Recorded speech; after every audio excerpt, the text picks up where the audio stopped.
छोटी कहानी शिक्षा देने वाली। 2। एक गांव में रोहित और सूरज दो जिगरी दोस्त रहा करते थे। गांव में उनके लिए कोई अच्छा काम नहीं था, इसलिए वो दोनों शहर जाकर काम करने का सोचा और अगले दिन काम की तलाश में निकल गए शहर की ओर। शहर गांव से बहुत दूर था। कई घंटों चलने के बाद दोनों दोस्त एक पेड़ के नीचे आराम करने के लिए बैठे। रोहित सूरज से कहने लगा, शहर अभी भी 4-5 किलोमीटर दूर है।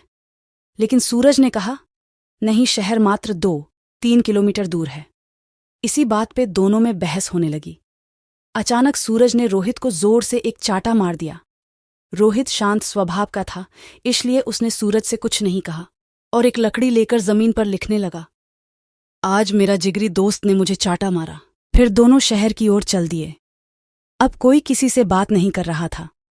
रास्ते में एक छोटी सी नदी आई, जिसे उनको पार करके जाना था। सबसे पहले रोहित नदी में उतरा और उसका पैर दलदल में फंस गया। उसने सूरज से मदद मांगी और सूरज जल्दी से भाग के रोहित के पास गया और उसे दलदल से बाहर निकला। फिर दोनों एक साथ नदी पार किया। कुछ दूर जाने के बाद रोहित को एक दीवार नजर आया। उसने एक पत्थर ढूंढ के दीवार पर लिखने लगा, आज मेरे जिगरी दोस्त ने मेरी जान बचाई।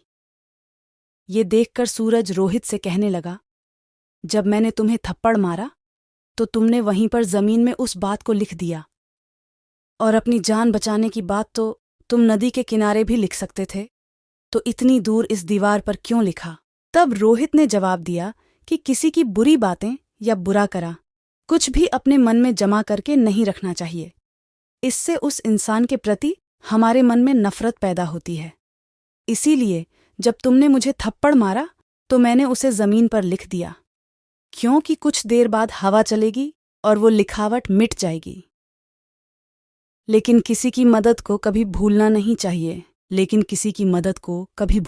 चाहिए, उसे हमेशा याद रखना चाहिए। इसीलिए मैंने तुम्हारी की हुई मदद को नदी के किनारे नहीं लिखा और यहाँ इस दीवार पर लिख दिया, ताकि ये बहुत दिन तक यहाँ लिखा रहे।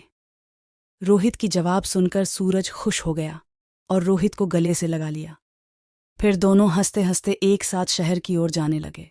सीख। इस छोटी सी कहानी से हमें ये सीख मिलती है कि हमेशा दूसरों की अच्छाई को अपने दिल में जगह देनी चाहिए। इससे हमारे रिश्ते उस इंसान के साथ अच्छे रहते हैं। मिलते नेक्स्ट वीडियो में। आपका बहुत धन्यवाद।